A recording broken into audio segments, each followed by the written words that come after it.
हमारे इस YouTube channel के सेगमेंट फास्ट न्यूज में आप तमाम का इस्तकबाल है। इस वीडियो में आप देख सकते हैं कम मिनटों में बहुत ज्यादा खबरें। तो आइए शुरू करते हैं वीडियो को और देखते हैं आज की ताजा तरीन खबरें। शहर हैदराबाद में बुध को टीआरएस का प्लेनरी सेशन। तेलंगाना की हुक्मरान जमात टीआरएस के क़याम के 21 साल कल मुकम्मल हो रहे हैं। इसी मुनासिबत से पार्टी का प्लेनरी सेशन शहर हैदराबाद के माधापुर इलाके में वाक़ हाईटेक्स कन्वेंशन में मुनक़्क़िद किया जा रहा है, जिसके इंतजाम मुकम्मल कर लिए गए हैं। पार्टी के लीडरों पर मुश्तमिल 7 कमेटियों की निगरानी में ये इंतजाम मुकम्मल किए गए हैं। टीआरएस सरबराह और वज़ीर आला के चंद्रशेखर राव पार्टी का परचम लहराएंगे और खिताब करेंगे। टीआरएस का यौम तासीस, तमाम अजला में परचम लहराने तारक रामाराव का कैडर को मशवरा। तेलंगाना की हुक्मरान जमात टीआरएस के कारगुजार सदर तारक रामाराव ने मशवरा दिया कि बुध को होने वाले पार्टी के यौम तासीस के मौके पर रियासत भर में पार्टी परचम लहराया जाए। मिस्टर राव ने पार्टी के यौम तासीस के मौके पर पार्टी के अरकान पार्लियामेंट, अरकान असेंबली, अरकान कौंसिल, पार्टी के जिला सुदूर, पार्टी के जनरल सेक्रेटरीज के साथ टेली कॉन्फ्रेंस मुनक़्क़िद की। उन्होंने इस मौके पर खिताब करते हुए कहा कि हर देहात में ग्राम कमेटी, सरपंच, एमपीटीसी, रईतु बंधु कमेटी के अरकान, दिगर अवामी नुमाइंदों को मिलकर देहातों में पार्टी कैडर के साथ मिलकर झंडा लहराना चाहिए और यौम को जश्न की तरह मनाया जाए। हैदराबाद में सरकारी सतह पर 3 सुपर स्पेशलिटी हॉस्पिटल्स का चीफ मिनिस्टर चंद्रशेखर राव ने रखा संग बुनियाद। तेलंगाना के चीफ मिनिस्टर के चंद्रशेखर राव ने हैदराबाद में 3 सुपर स्पेशलिटी हॉस्पिटल्स के तामीरी कामों का संग बुनियाद रखा, जिनमें अलवाल, गड्डियानारम और एरागड्डा शामिल हैं। संग बुनियाद तकरीब में रियासती वज़रा हरीश राव, वेमुला प्रशांत रेड्डी, टी श्रीनिवास यादव, सबीता इंदिरा रेड्डी, अरकान असेंबली गोपीनाथ सुधीर रेड्डी, के वेंकटेश, राज्यसभा के अरकान के केशवर राव और जीएचएमसी के मेयर गदवाल विजय लक्ष्मी भी मौजूद थे। हर एक हॉस्पिटल 13.71 लाख मुरब्बा फीट के रकबे पर मुहित है। गड्डियानारम में तामीर होने वाले हॉस्पिटल के लिए 900 करोड़, अलवाल हॉस्पिटल के लिए 897 करोड़ और एरागड्डा हॉस्पिटल की तामीर के लिए 882 करोड़ रुपए मंजूर करते हुए हाल ही में महकमे सेहत की जानिब से जीओ जारी किया गया। फिरका परस्ती कैंसर की तरह है, एक बार ये मर्ज लग जाता है तो इससे बचना मुश्किल है, चीफ मिनिस्टर चंद्रशेखर राव ने कहा। तेलंगाना के चीफ मिनिस्टर चंद्रशेखर राव ने कहा कि मजहब जात के नाम से बाज़ अफराद ऊंची सियासत कर रहे हैं। फिरका परस्ती कैंसर मर्ज की तरह है, एक बार ये मर्ज लग जाता है तो इससे बचना इंतहाई मुश्किल हो जाएगा। शहर हैदराबाद के अलवाल में सुपर स्पेशलिटी हॉस्पिटल का संग बुनियाद रखने के बाद मुनक़्क़िदा तकरीब से खिताब करते हुए उन्होंने कहा कि माजी में जो कुछ हुआ, रियासत तेलंगाना की तश्कील के बाद क्या हो रहा है, हम सब ये देख रहे हैं। तमाम को चौकस रहने की जरूरत है। बाज़ अफराद मजहब और बाज़ अफराद जात की बुनियाद पर ऊंची सियासत करने की कोशिश कर रहे हैं। मुल्क में तमाम मज़ाहिब, जातों वाले अफराद मिलजुल कर रहते हैं। इस हम आहंगी के माहौल को खराब किया गया तो मुल्क बर्बाद हो जाएगा। आजकल अखबारात में हमको कई चीजें नजर आती हैं कि फलाना की दुकान से फूल मत खरीदें, फलाना की दुकान से ये ना खरीदें। हमारे मुल्क के 13 करोड़ हिंदुस्तानी बैरूनी मुल्क काम करते हैं। अगर वो हुकूमतें इन सबको वापस भेज दें तो इन सबको नौकरियां कहां से दस्तयाब कराई जाएंगी। हैदराबाद में गुज़िश्ता 7 सालों में तकरीबन 2,30,000 करोड़ रुपए की सरमायाकारी की गई है। इन फैक्ट्रियों में तकरीबन 10 से 15 लाख अफराद को रोजगार मिला। हैदराबाद शहर में 14,000 एकड़ पर फार्मा यूनिवर्सिटी कायम की जा रही है, जिसकी नजीर मुल्क में कहीं और नहीं मिलती। अगर हम आहंगी, अमन, लॉ एंड ऑर्डर ठीक हो और हमारी पुलिस फोर्स अच्छी तरह काम करे तो रियासत में नई सरमायाकारी आएगी, सनतें कायम होंगी और नौजवानों के लिए रोजगार के मौके पैदा होंगे। अगर जात पात या मजहब के नाम पर लड़ाई झगड़े हों तो सरमायाकारी के लिए कौन आगे आएगा। उन्होंने अवाम को चौकस किया कि मजहब की बुनियाद पर सियासत के कैंसर से हमें दूर रहने की जरूरत है, इससे हमारे मफादात को नुकसान पहुंचेगा। तेलंगाना में पहली मरतबा ग्रुप 1 की 503 जायदादों पर तकर्रुरात के लिए नोटिफिकेशन जारी कर दिए गए। डिस्ट्रिक्ट माइनॉरिटी वेलफेयर ऑफिसर की 6 पोस्टें भी हैं इसमें शामिल। तेलंगाना पब्लिक सर्विस कमीशन ने ग्रुप 1 मुलाजिमतों के लिए नोटिफिकेशन जारी कर दिया है। तेलंगाना की तश्कील के बाद रियासत में पहली मरतबा ग्रुप 1 की जायदादों पर तकर्रुरात होने जा रहे हैं। रियासत के मुख्तलिफ सरकारी महकमों में 503 ग्रुप 1 के ओहदों पर तकर्रुरात किए जाएंगे। ये तमाम जायदादें प्रीलिम्स और मेंस एग्जाम्स के जरिए भर्ती किए जाएंगे। इंटरव्यू के बगैर उम्मीदवारों का इंतखाब किया जाएगा। Telangana public service commission group 1 की जायदादों के लिए 2 मई से 31 मई तक उम्मीदवारों से दरख्वास्तें वसूल करेगा। इनमें से डिस्ट्रिक्ट बीसी डेवलपमेंट ऑफिसर के 5 नौकरियां हैं, असिस्टेंट ऑडिट ऑफिसर के 40 और असिस्टेंट ट्रेजरी ऑफिसर के 38 जायदादें हैं। इसके अलावा एडमिनिस्ट्रेटिव ऑफिस यानी public health and family welfare की 20, डीएसपी की 91, जेलों में डीएसपी की 2 पोस्टें, असिस्टेंट कमिश्नर ऑफ लेबर की 8 पोस्टें, डिस्ट्रिक्ट एम्प्लॉयमेंट ऑफिसर की 2 पोस्टें, डिस्ट्रिक्ट माइनॉरिटी वेलफेयर ऑफिसर की 6 पोस्टें, 35 जायदादें ग्रेड 2 के म्युनिसिपल कमिश्नर की भी शामिल हैं। इनके अलावा मंडल परिषद डेवलपमेंट ऑफिसर के 121, जिला पंचायत ऑफिसर के 5, सीटीओ के 48, डिप्टी कलेक्टर्स के 42, असिस्टेंट एक्साइज सुपरिटेंडेंट के 26, रीजनल ट्रांसपोर्ट ऑफिसर के 4 और डिस्ट्रिक्ट ट्राइबल ऑफिसर के 2 जायदादें भी शामिल हैं। तेलंगाना उर्दू एकेडमी के सदर नशीन का तकर्रुर करने कांग्रेस लीडर मोहम्मद इम्तियाज का मुतालबा।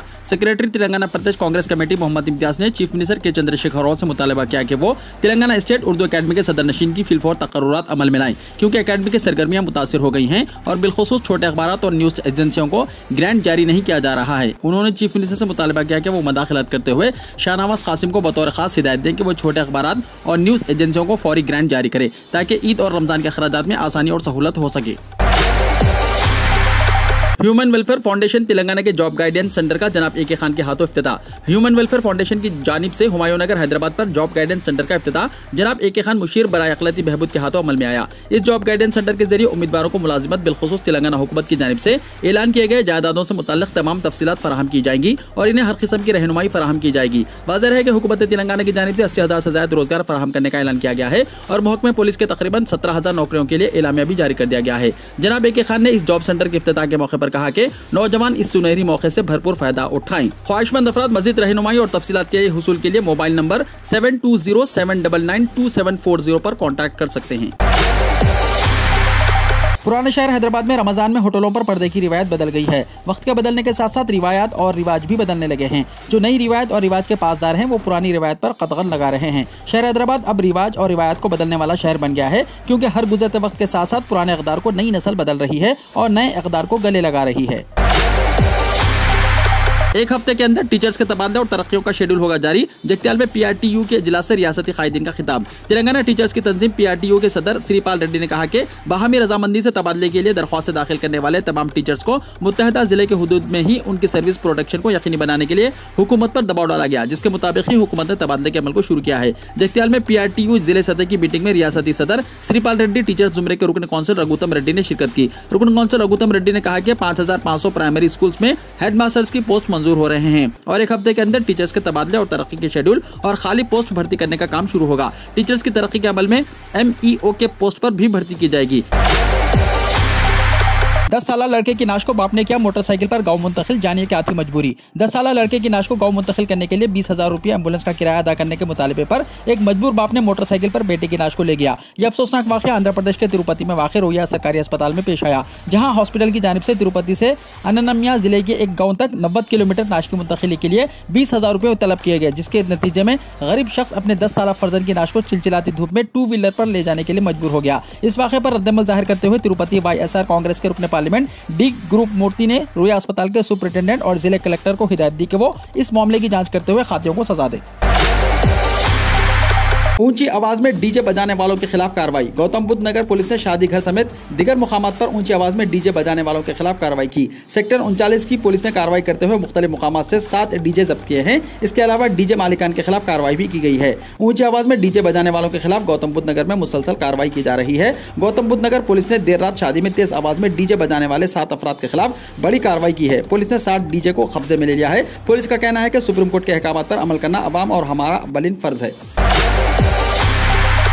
मुसलमानों की सोने की दुकानों से जेवरात ना खरीदे, श्री राम सैनी की चीफ प्रमोद मुतालिक ने कहा। मुल्क में मुसलमानों को अलग थलग करने की एक और कोशिश के तौर पर श्री राम सैनी के चीफ प्रमोद मुतालिक ने मुसलमानों की सोने की दुकानों के बायकाट का ऐलान किया है। श्री राम सेना के सरबराह ने हिंदुओं पर जोर दिया है कि वो केरला में अक्षय तृतीया त्यौहार के पेश नजर मुसलमानों की सोने की दुकानों से सोने की जेवरात ना खरीदे। मुतालिक ने कहा कि मुसलमान जोहरियों से सोना खरीद कर लोग नादानिस्ता तौर पर केरला में हिंदुओं के खिलाफ मुबैना जराइम की माली मदद कर रहे हैं।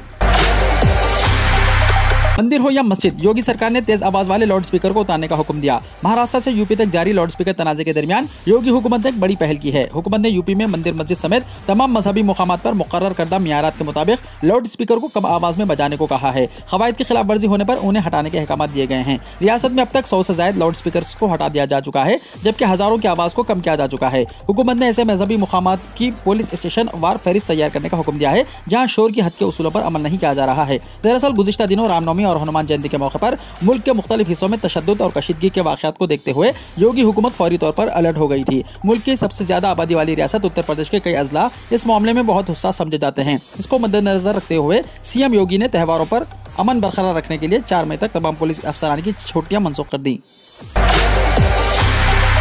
लाउड स्पीकर को लेकर मुल्क का माहौल खराब ना किया जाए। इंदौर शहर में अजान के वक्त हनुमान चालीसा पर जारी सियासत के दरमियान कांग्रेस के रुकन असेंबली जीतू पटवारी ने कहा कि भारत की रुयत को ना बिगाड़ा जाए, जो जिस तरह से चल रहा है अमन और सुकून के साथ चलने दिया जाए। रियासत मध्य प्रदेश में अजान के वक्त हनुमान चालीसा पर सियासत तेज होती जा रही है। दरअसल शहर इंदौर में अजान के वक्त पर हिंदू मजहब के लोगों ने हनुमान चालीसा पढ़कर मस्जिदों में लाउड स्पीकर को बंद करने का मुतालबा किया। इस मामले पर कांग्रेस रुकन असेंबली जीतू पटवारी ने प्रेस कॉन्फ्रेंस करते हुए कहा कि जिस तरह से मुल्क में लाउड स्पीकर और लोगों के ईमान को लेकर इस तरह की बातें की जा रही है, उससे मुल्क का भला नहीं हो सकता। लाउड स्पीकर को लेकर मुल्क का माहौल खराब ना किया जाए।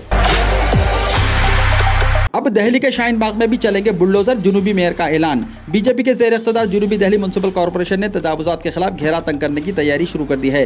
हुक्काम ने पीर को कहा कि तजावुजात के खिलाफ 1 महीने तक मुहिम चलाई जाएगी। हालांकि कार्रवाई की तारीख का हतमी फैसला होना बाकी है। जुनूबी दिल्ली म्युनिसिपल कॉर्पोरेशन के मेयर मुकेश सूर्यान के मुताबिक ओखला, तिलक नगर और शाहीन बाग समेत दीगर इलाकों में मुहिम शुरू किए जाने का इम्कान है। दिल्ली बीजेपी के सरबरा आदिश गुप्ता की तरफ से 20 अप्रैल को साउथ एंड ईस्ट कॉर्पोरेशन को लिखे गए खत में रोहिंग्याई, बांग्लादेशी और समाजी दुश्मन अनासिर के जरिए किए गए तजावुजात को हटाने को कहा गया है। सूर्यान ने कहा कि इसके लिए बाकायदा मीटिंगें हो रही है। जिन इलाकों में तजावुजात की भरमार है वहां ट्रैफिक जाम समेत दीगर कई तरह के मसाइल जन्म लेते हैं। जानवरों को सड़क पर या अवामी मुकामात पर छोड़ा तो लगेगा 1000 रुपये जुर्माना। वज़ीर आला शिवराज सिंह चौहान की सदारत में मंगल को रियासती वज़रा काउंसिल की मीटिंग हुई, जिसमें रियासत के मफाद में कई अहम फैसले लिए गए। वज़रा की काउंसिल ने Madhya Pradesh municipal law तरमीमी ordinance 2022 के मसवदे को मंजूरी दे दी है। महकमा शहरी तरक्की और हाउसिंग ने 5000 रुपये जुर्माना तजवीज़ किया था, ताहम वज़ीर आला ने 1000 रुपये रखने की हिदायत दी। अब 6 साल से 12 साल के बच्चों को लगेगी कोरोना वैक्सीन। डीसीजीआई ने कोवैक्सीन को दी मंजूरी। कोरोना वायरस की नई लहर के दरमियान बड़ा फैसला लिया गया है। अब मुल्क में 6 से 12 साल के बच्चों को भी कोरोना वैक्सीन लगाई जाएगी। Drugs controller general of India यानी डीसीजीआई ने 6 से 12 साल की उम्र के बच्चों के लिए भारत बायोटेक के कोवैक्सीन के हंगामी इस्तेमाल की मंजूरी दे दी है। 6 से 12 साल की उम्र के बच्चों को कोवैक्सीन की खुराक दी जाएगी। बता दें कि अब तक कोरोना की जो भी लहर आई, इसका बच्चों पर कोई खास असर नहीं पड़ा है। इस बार एक्सी वेरिएंट बच्चों के लिए संजीदा समझा जा रहा है। कोरोना पाबंदियों के खात्मे के बाद स्कूल खुल गए हैं। ऐसे में बच्चों की हिफाजत और सेहत को मद्देनजर हुए कोवैक्सीन की मंजूरी दी गई है। माहिरीन सेहत का कहना है कि गुज़िश्ता 3 हफ्तों में बच्चों में फ्लू जैसी अलामत में इजाफा हुआ है। ऐसी सूरत हाल में बच्चों के लिए कोरोना वैक्सीन दुरुस्त कदम है। बता दें कि इससे पहले मार्च के महीने में 12 से 15 साल के बच्चों को कोविड से बचाने के लिए इन्हें टीके लगाने की मुहिम चलाई गई थी।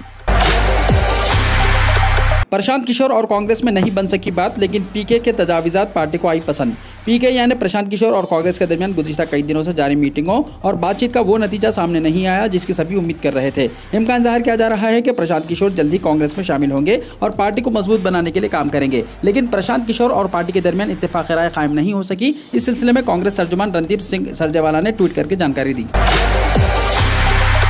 हिजाब पर पाबंदी से मुतालिक अर्जियों पर सुप्रीम कोर्ट में होगी सुनवाई। सुप्रीम कोर्ट ने कर्नाटक हाई कोर्ट के तालीमी इदारों में हिजाब पर पाबंदी को बरकरार रखने के हुक्म के खिलाफ अर्जियों को दर्ज फहरिस्त करने पर इत्तेफाक किया है। वाज़ेह है कि हिजाब पर पाबंदी की वजह से कर्नाटक में कई तालिबात इम्तिहान देने से महरूम रह गई हैं। अदालत उस्मा के सीनियर वकील मीनाक्षी अरोड़ा ने मंगल को कर्नाटक हुकूमत की जानिब से तालीमी इदारों में हिजाब पर पाबंदी आयद किए जाने के फैसले का तस्करा करते हुए कहा कि इस हवाले से कई अर्जियां समाअत की तलबगार हैं। Chief justice of India N V. Ramana ने इन्हें 2 दिन इंतजार करने के लिए कहा कि वो जल्द ही इसकी फहरिस्त बनाएंगे। मुख्तलिफ दरख्वास्त गुजारों ने कर्नाटक हाई कोर्ट के हुक्म को चैलेंज करते हुए सुप्रीम कोर्ट से रुजू किया है, जिसमें कर्नाटक हुकूमत के उस हुक्म को बरकरार रखा गया है जिसमें स्कूलों और कॉलेजों के एकसा क़वानीन को सख्ती से नाफिज करने की हिदायत की गई है।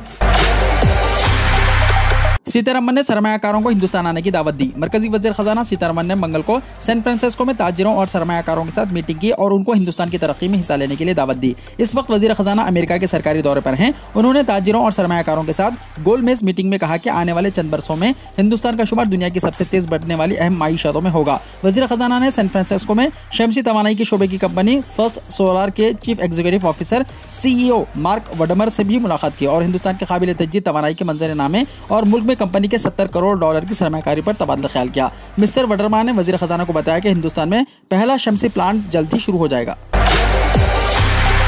एलन मस्क ने ट्विटर खरीद लिया, 44 अरब डॉलर में हुई ये डील। दुनिया के अमीर तरीन शख्स एलन मस्क ने बिल आखिर सोशल मीडिया साइट ट्विटर को खरीद लिया। एलन मस्क ने ट्विटर को 44 बिलियन अमेरिकी डॉलर में खरीदा है। इससे पहले ट्विटर बोर्ड ने एलन मस्क की पेशकश कबूल कर ली थी। कंपनी ने कल देर रात ये मालूमात दी। ट्विटर इनक ने बताया कि यह मुआहिदा इलेक्ट्रिक कार कंपनी टेस्ला के chief executive officer CEO Elon Musk के साथ 44 अरब अमेरिकी डॉलर यानी तकरीबन 3368 अरब रुपये में किया गया है।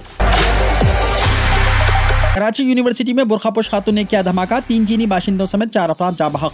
पाकिस्तान के कराची यूनिवर्सिटी में बम धमाका हुआ है। इस धमाके में 3 चीनी शहरियों समेत 4 अफराद हलाक हो गए हैं। इस तादाद में भी इजाफा मुतवक्को है। पाकिस्तान के सूबे सिंध के शहर कराची में वाक़ इस यूनिवर्सिटी में इस किस्म का धमाका एक बड़ा वाक़या है। धमाके का जामे कराची के कन्फ्यूशियस बिल्डिंग के करीब हुआ। सिंध पुलिस के सरबराह ने वाक़े की तस्दीक करते हुए कहा कि इस हवाले से वज़ीर आला मुराद अली शाह को भी अपडेट दे दिया गया है। उनका यह भी कहना था कि इब्तिदाई तफ्तीश में यह बात सामने आई है कि एक बुरखापोश खातून ने वाक़े को अंजाम दिया है।